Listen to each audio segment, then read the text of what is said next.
Josie Baker smiled as she watched her 4-year-old daughter, Lila, hunt for frogs near the stream behind their house.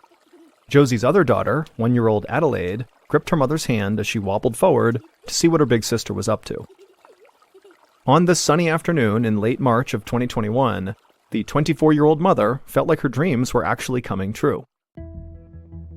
Just over a year ago, Josie had moved into this small house in the farmlands north of Dallas, Texas, with her family. They all loved the fresh air and wide open space, and little Lila had become close friends with the cows that grazed in the pasture next door. Josie shared her daughter's love of animals. She actually worked as a veterinary assistant in a local animal hospital, and the family had even taken in a pet raccoon named Jinx. Josie checked her watch and realized her husband, Dustin, would be home soon from his job as a firefighter and paramedic, and so she needed to start fixing dinner. She called out to Lila and scooped up baby Adelaide. Then the whole crew headed for the back door of their house. But the moment Josie stepped inside the house, she was overwhelmed by a strong floral smell, like someone nearby was wearing way too much perfume. Josie held her nose and peeked inside the kitchen. And it was a total mess. Cabinet doors were wide open, and it looked like the food inside had been hurled across the room. Boxes of cereal and bags of chips were ripped open and spilled all over the counter and the floor. The cabinet under the kitchen sink was also open, and broken bottles of dishwashing detergent and other cleaning supplies were spread out all over the place. And when Josie looked closely, she saw something else. Tiny animal footprints tracking the mess out of the room. Now, Josie knew exactly what had happened to her kitchen. Jinx, their raccoon, had ransacked it. Jinx was supposed to live in an enclosure in the living room, but clearly he'd escaped and decided to have some fun in the kitchen. Josie ultimately found Jinx hiding under the bed in Lila's bedroom, and while she was mad, she couldn't really stay mad at him as he stared out at her with his little black cute eyes. And so Josie coaxed him out with some food before picking him up and returning him to his pen. As she swept up the broken glass in the kitchen, Josie felt like she actually had kind of dodged a bullet here. Because, this could have been a whole lot worse if maybe her girls had come into the house ahead of her and maybe got cut on all the shards of glass lying around. And so as she dumped the trash into a wastebasket, she had to admit to herself that all in all, the whole scene in front of her was actually kind of funny. While the house may be a total mess and a total pain to clean up, one thing was certain. Their little raccoon Jinx, after breaking into all the cleaning supplies, was now the sweetest smelling raccoon in the state of Texas. 2 weeks later, after tucking in the girls for the night, Josie walked back out to the living room to snuggle up on the couch with her husband Dustin. But when she stepped into the room, she found Dustin standing in the corner, staring into Jinx's enclosure. Josie was curious, and so she walked over to see what he was looking at, and when she looked down, she gasped. Jinx was acting so weird. The raccoon swayed and staggered as he walked around his enclosure, almost like he was drunk. He also kept bumping into objects and walls, which made Josie think maybe his vision was impaired. Because of her job as a veterinary technician, Josie had been around plenty of sick animals, but Jinx's condition was something she'd actually never seen before in any other animal. So she told Dustin that she would bring Jinx with her to the animal hospital first thing in the morning. The next morning, Josie stood by while one of the vets at her hospital examined her raccoon. But after a few minutes, the vet turned to Josie and admitted that they too were totally stumped by whatever was bothering Jinx. They didn't understand what it was. Josie agreed that the best course of action now would be to keep Jinx under observation at the hospital and run some additional tests. But over the course of his stay, nothing the veterinarians did seemed to help Jinx, and in fact, Jinx just seemed to get sicker and sicker until he basically just lay in his cage, panting with his tongue out. And then 2 days after he had come to the hospital, Jinx died. Josie was devastated, but she was far more concerned about how her daughter Lila would react to Jinx's passing. She was going to be absolutely heartbroken. The day after Jinx's death, the Baker family walked solemnly down the path behind their house towards the stream, and they buried Jinx under a tree. At the end of the service, Josie kneeled down and helped a very sad Lila plant flowers atop her beloved pet's final resting place. A few weeks later, on the afternoon of May 29th, Josie sat on her living room couch right next to Lila, who for the past couple of days had been vomiting and running a fever. Her pediatrician had said that it was probably just the stomach flu and recommended rest and fluids. So Josie had pulled together all these pillows and blankets and put them on the couch to let her daughter relax and watch TV while she recuperated. However, as Josie looked at her sleeping daughter beside her, she felt increasingly worried. Josie had been carefully following the doctor's instructions, but Lila's fever really hadn't broken yet, and she was still struggling to keep her food down. Lila had been sleeping for a couple of hours now, so Josie gently placed her hand on Lila's forehead and whispered to her to wake up so she could drink some water. But as Lila slowly opened her eyes, Josie could see that they looked glazed over and unfocused. Josie tried to help Lila sit up, but the little girl could barely lift her head. Josie immediately wrapped her daughter in a blanket and carried her to the car. Her barely conscious 4-year-old needed to see a doctor right away.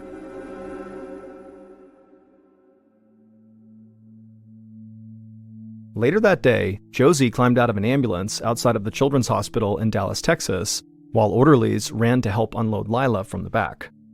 The doctor at their local hospital, where Josie had gone first, had told Josie that based on her daughter's condition, this local hospital could not help her. They needed specialized care.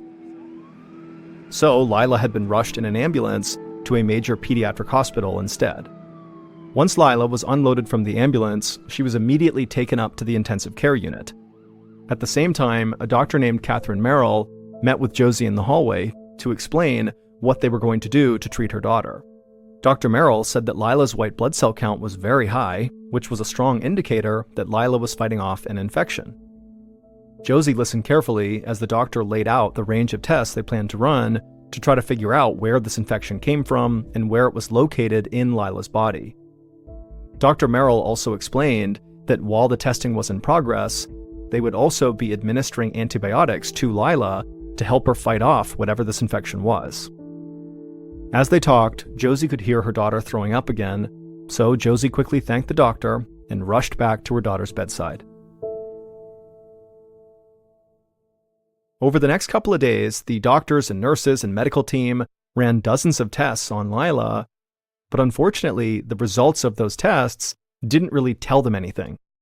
All the tests could confirm was that whatever was going on with Lila was not one of the common suspects, like bacterial meningitis or a foodborne disease like salmonella.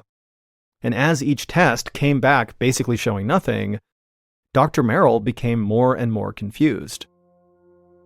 Meanwhile, Lila's condition grew even worse. Her frequent vomiting caused her to have trouble breathing, which led to low oxygen levels in her blood. So Dr. Merrill decided to insert a breathing tube through Lila's nose and down her windpipe, requiring the little girl to be heavily sedated. Lila's illness consumed the entire family, as first Josie and then Dustin took leave from their jobs so they could spend more time at the hospital with their girl. But day after day, no new information came in, and Lila kept getting worse. Not only was she completely incapable of holding her head up now, she couldn't even walk or speak. And so it wasn't long before Josie and Dustin began to fear the worst, that they might never get their sweet, energetic 4-year-old back.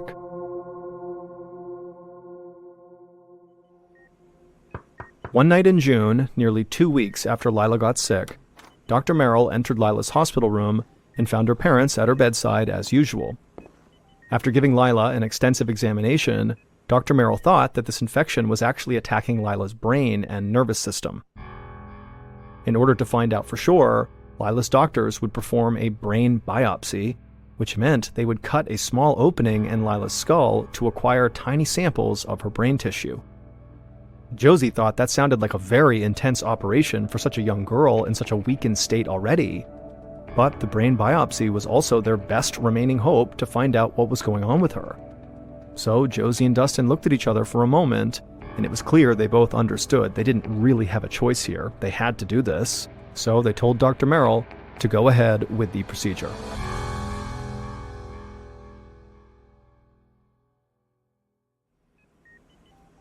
A few days later, Josie sat by Lila's hospital bed and read to her from her favorite book, while Dustin napped nearby in a chair.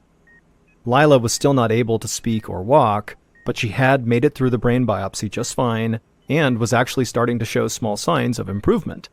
And so Josie was actually feeling optimistic for the first time in a while. But moments later, Dr. Merrill entered and pulled up a chair to speak with the parents. The results had come back from the brain biopsy, and there was finally an answer to what was ailing their daughter. But the answer was not a good one. Dr. Merrill said that Lila was suffering from a rare and potentially deadly bacterial infection known as melioidosis. The doctor explained that once this bacteria invades a person's system, it causes pus-filled abscesses in whatever tissue it reaches, which is why nearly 40% of melioidosis patients die. And in Lila's case, the bacteria had entered her brain and nervous system, which was why she was having so much trouble moving and speaking, and seemed very disoriented. All of this was obviously totally devastating to Josie and Dustin, but the doctor told the very upset parents that there actually was reason for hope. Now that they actually knew which bacteria was making their daughter sick, they could give her the right antibiotics to help Lila try to defeat the infection once and for all. 2 weeks after Lila's brain biopsy, a woman in her 20s named Julia Petrus arrived at the Centers for Disease Control, or CDC for short, in Atlanta, Georgia, for her first day as an epidemic intelligence officer. For years, Julia had worked as a nurse, providing health services to refugees in Bangladesh and Uganda. More recently, she provided medical care for homeless people in Santa Barbara, California, in the early stages of the COVID pandemic. And now she was excited to take on a new challenge. As an epidemic intelligence officer, Julia was now basically a disease detective who would investigate mysterious outbreaks and do her best to prevent the spread of infections. As Julia sat down at her desk and checked her email inbox for the first time, she could see that she was already invited to a Zoom meeting that was starting in just a few minutes. CDC officials would be briefing the FBI about a recent outbreak of melioidosis, a very rare bacterial infection. Julia was familiar with melioidosis, but she didn't understand why this disease would involve the FBI, an agency that investigates crimes. But regardless, moments later, Julia clicked the link on her calendar and logged into the Zoom meeting. After a quick round of introductions, a CDC official began the briefing with a discussion of the case of 4-year-old Lila Baker, who was still in the Dallas Children's Hospital suffering from melioidosis. Julia also learned from this meeting that 2 other cases of melioidosis had been reported in the U.S. in the last 4 months. There was a woman in Kansas who died 9 days after being admitted to the hospital, and a man in Minnesota who was still fighting his symptoms. But there was something strange about all 3 of these cases. Melioidosis was caused by a bacteria that, for all intents and purposes, did not exist in the United States. The bacteria was mostly found in Southeast Asia and Northern Australia. Usually, the only way a person in the United States got melioidosis was by traveling to a region of the world where the bacteria was present. But none of these 3 patients had traveled outside the United States anytime recently. Julia could understand why the CDC wanted to get to the bottom of this mystery. It obviously was in their purview, but she still wasn't sure why the FBI was on this call with them. And it was at this point that one of her colleagues reminded the other attendees on the meeting that this bacteria was so toxic that it was classified as a Tier 1 select agent, and the federal government viewed it as a potential weapon if it got into the wrong hands. And so at this point, the official said the CDC could not rule out the possibility that this melioidosis bacteria had been released into the United States intentionally. Meaning this could potentially be an act of bioterrorism, which is why the FBI was now being briefed up on the situation. Julia was absolutely shocked at this revelation. This was quite an assignment for her first day on the job, and it wasn't even lunchtime. Before her wild first day at the CDC was over, Julia had ordered DNA analysis from the bacteria that was collected from the 3 patients. And within days, the results confirmed exactly what the CDC had feared. The 3 samples were genetically identical, meaning they had all come from the same place. And further investigation revealed to Julia and her colleagues that this particular strain of bacteria could be traced to southern Asia. Julia's next question was, how did the bacteria move all the way from Asia to 3 separate households in the United States? Had it come here on an infected plant or animal, in soil, or a commercial product? Or could it actually have been spread by a bioterrorist who just wanted to hurt people? There were literally thousands of possibilities, and Julia knew that the only way to narrow them down was to find out what the 3 victim households had in common. So she picked up the phone and started calling all the families of the victims. She needed to let them know that the CDC was going to go to their homes and search them.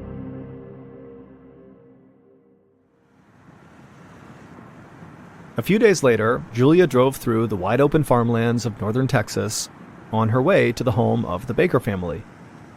The day before, she had spoken with Josie and Dustin Baker about the need for her to come and collect samples from their property. Other CDC officers were going to scour the homes of the patients from Kansas and Minnesota with the same goal: finding melioidosis bacteria. As Julia pulled her car into the gravel driveway in front of the Baker's home, a woman came out and introduced herself as Josie's sister. She said that Josie and Dustin were still at the hospital with Lila, but she was here now to let Julia know that she had free rein to collect whatever material she thought was relevant to her investigation. Julia thanked her, then started searching every inch of the Baker property for anything that looked like it could have come from Asia. She collected samples of food and cleaning products and placed them in plastic bags. Then she scraped algae from an empty aquarium she found behind the house, since there had been cases where imported tropical fish carried the deadly bacteria. Finally, Julia took soil samples from the bank of the stream near the house, as well as from the plants. As Julia waved to the sister and drove away from the Baker's home, she felt she had been very thorough in her investigation. Although she was still new to this job, she felt like it was very possible to her that the bacteria they were looking for was hidden inside one of the bags and bottles in the trunk of her car right now. A couple of weeks later, in late July, Julia sat in a conference room with the other CDC investigators on her team.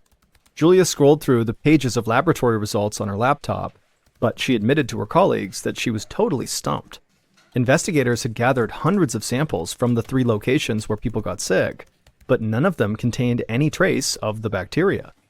But before Julia could start to discuss next steps, one of her colleagues cleared his throat and asked for everyone's attention. Then he read out loud from an email that had just come in on his phone. And as he read, Julia grew even more troubled. The CDC had just gotten word of a 4th case of melioidosis. This one was in Georgia. The patient was a 5-year-old boy who, like the other 3 patients, had never traveled to any region of the world where this bacteria was present. DNA analysis showed that the bacteria that infected him was identical to the samples from the other 3 patients. So he'd most likely gotten it from the same source as all the other patients. Julia closed her eyes as she thought about this new information.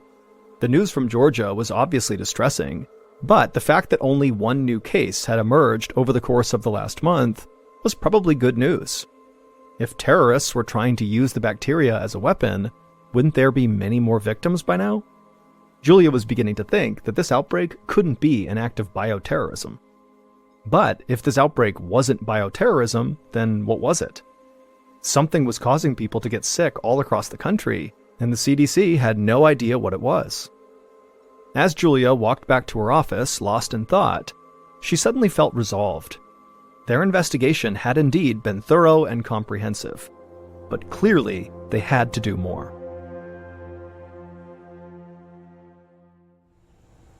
A few weeks later, on a warm evening in the middle of August 2021, Josie Baker stood by Lila as her daughter's wheelchair was lowered from a van to the ground outside their home. Friends and family were gathered by the front door, clapping and cheering. After 2.5 months in the hospital, Lila was finally home. Josie was overwhelmed with emotion as she carefully pushed her daughter up a ramp that had been installed outside their house just a week prior. Lila's physical condition had stabilized and she was now breathing on her own. But as Josie watched Dustin lift Lila out of her wheelchair and gently lay her on her bed, Josie also knew that there was a long and challenging road ahead of them. Lila had still not regained her ability to speak or walk. Even holding her head upright continued to be a challenge. Josie had to accept a painful truth. There was a good possibility that her daughter had suffered permanent damage to her nervous system. And Josie had another worry. She still had no idea how or where Lila had picked up the bacteria. CDC investigators had not found the bacteria on their property, but it still seemed possible to Josie that it could still be lurking somewhere in their house. So she couldn't shake the idea that if they continued to live in this house, at some point, somebody else in the family was going to get this disease as well. Later that same month, in one of the conference rooms for the Centers for Disease Control in Atlanta, Julia picked up a dry erase pen and started drawing on a whiteboard. Julia had been on the case for almost 2 months, and the agency still had no clue how the 4 patients had contracted this bacteria. Julia knew time was running out to solve this puzzle. The more time passed, the greater the chance that the source of the bacteria might be spread to other locations. So Julia thought, maybe if she just wrote down everything they knew on this whiteboard, that maybe somehow it would help her connect all the dots. Julia's colleagues watched as she divided the board into 4 columns, one for each of the patients. Under each column, Julia listed key details, including dates, medical symptoms, and environmental factors that could be relevant. As the board began to fill up, the team searched for any common factors that could help narrow their search for the source of the bacteria. At some point, Julia had written a ton on this board and just stepped back and looked at it. And when she did, she saw it. 3 of the 4 patients showed signs that the infection had entered their brains, including the patients in Texas, Georgia, and Minnesota. Julia realized that this common thread could be an important clue as to how the bacteria entered the bodies of these patients. If their brains were infected, the bacteria most likely entered their body through their noses rather than through a cut or something they ate or drank, because the quickest route to the brain was through the nasal cavity, meaning there was a very good chance that in all of these cases, the bacteria was somehow inhaled. Julia felt re-energized. Even though CDC investigators had now made multiple trips to the victims' homes to collect samples, Julia knew, now that they had this information about inhaling the bacteria, that they would have to visit all of them one more time. Minutes later, Julia left and headed back to her apartment and began to pack her suitcase.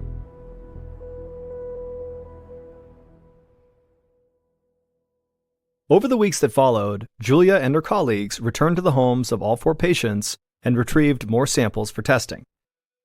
They collected anything and everything they could find that could possibly be inhaled, regardless of whether it could have come from Asia. Julia and her colleagues knew they were ultimately searching for a needle in a haystack, but they had to try. And so by September, Julia and the rest of the CDC team had sent hundreds of additional specimens to their laboratory for analysis. And finally, in October of 2021, Julia received a call from a microbiologist who was assigned to this case. The search was finally over. A sample retrieved from the Georgia site contained traces of the melioidosis bacteria. And so after hearing this, it didn't take long for Julia and her team to figure out how the bacteria actually made the trip from Asia to America, causing 4 Americans to be attacked by a bacteria so toxic that the government considered it a potential bioweapon. But in the case of 4-year-old Lila Baker, the spread of the bacteria actually got an assist from a very unusual accomplice.